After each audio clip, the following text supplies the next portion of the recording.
Hello everyone and welcome back to the channel. I am Abe with mysticgenmara.com, a small town mystic from the middle of Idaho. And tonight I'm just going to go over a quick little book review. I haven't done one of these in a little while. I've been focusing on other content, but this book is one that keeps coming up as one that I should review, as in when I'm going through my books reading other things, this one keeps popping up. So we're going to do this one tonight, and the book is, let me rearrange because I don't want to give away my address because I use magazines as my bookmarks. So the book is called The Magick of Reiki, and it's by an author named Christopher Penczak.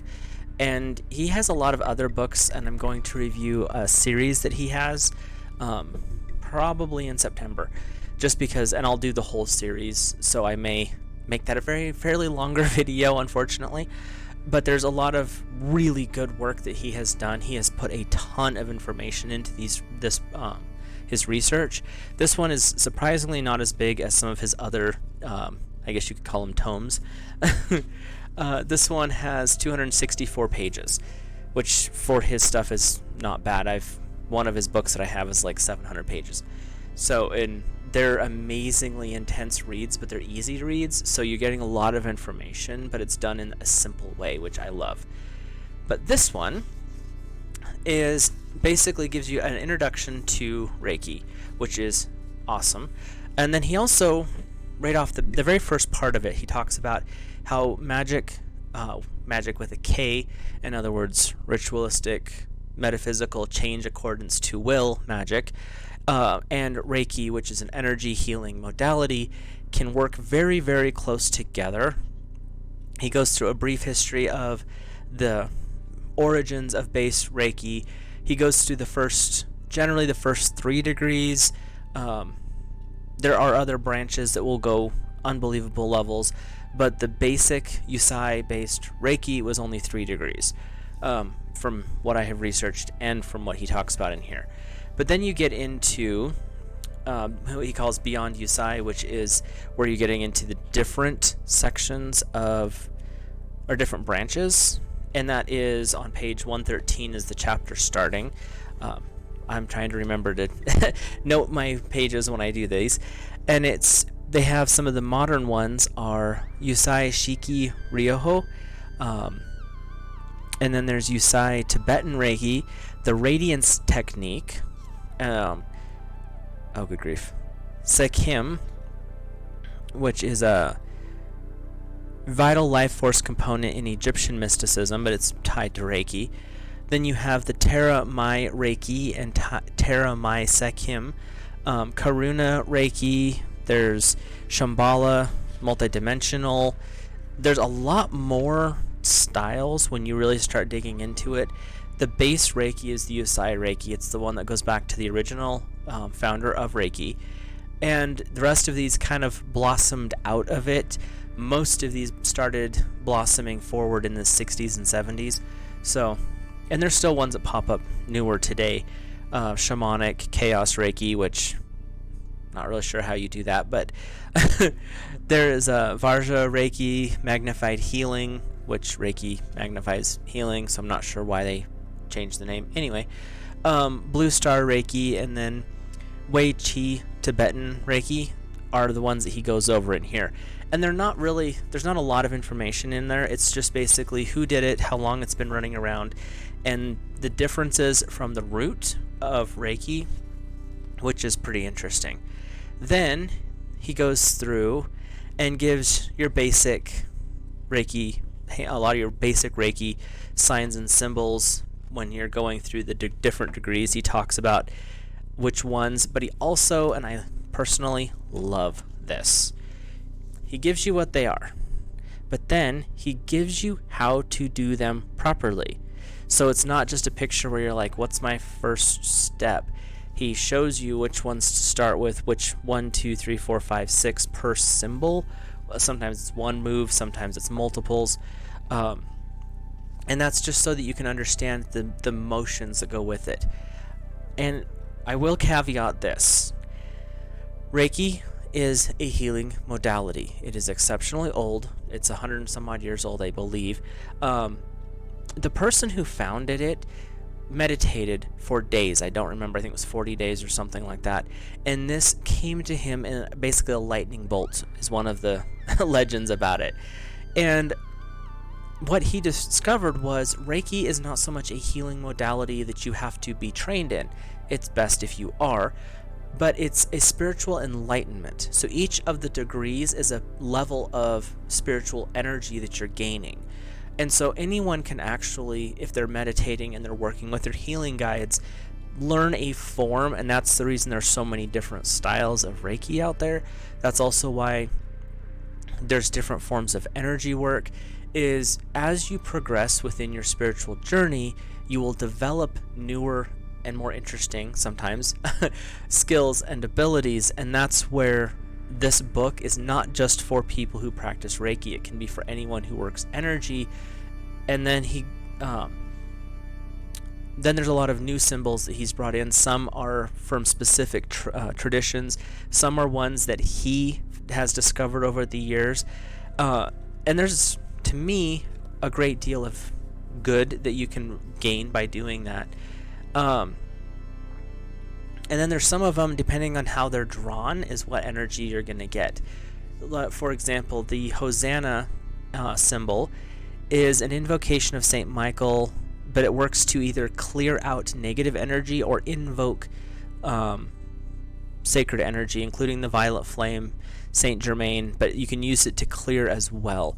And this one was actually channeled by one of his friends, but it's this one here. And that's, and again, it depends on how you draw it as to what the energy is going to do. There's some that are simple, like the dies on, oops, wrong one, there, this one here, that are just basic.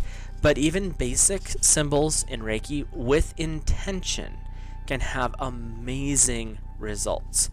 There's the abundance symbol, and that's the other thing. When you work with energy on this level, a lot of people go to Reiki for physical ailments, which it does benefit because of the way the medical world is in the United States. You have to be careful how to say that. It can benefit and support, but it's not just physical. Reiki can actually help deal with depression. It can help deal with spiritual issues, physical, emotional issues. Again, you want to make sure you're checking in with your therapist, your counselors, your doctors as you're doing this, but you can use this as a complementary modality. But there's energy that you can work with for abundance, which is pretty cool. He actually has some that were given to friends of his, there's an anti-cancer one right here, and that goes through what was the person who that discovered this symbol was focusing on and how it came through to her. There's ones for healing the healers, which works with Kuan Yin's energy. Then you get into the more complex, the 12-pointed star, the flower of life. If I'm doing that, haha, there we go. And those are, like I said, more complex because a lot of symbols are just one or two lines. When you start working at that level, it's imaging, focusing it into your mind and then projecting it through your hands. But then he also goes through ways to use Reiki in your metaphysical practice, not just for healing. Way to work with candle energy, working with past life regression stuff, how you can work with your Reiki to work with different spirit guides and guardians. But really, it's interesting because the more that you go through this book, it talks a lot about, a lot of the times, sorry, I'm really bouncing today. A lot of the times we think of Reiki as one thing. He explains that basic level, but then takes it to, you can apply it to all these different ways. There's a symbol in here to fix electronics and mechanical things that was given to one of his friends who's a mechanic and also a Reiki practitioner. So, which you wouldn't think using Reiki on your car, but there actually is something to that.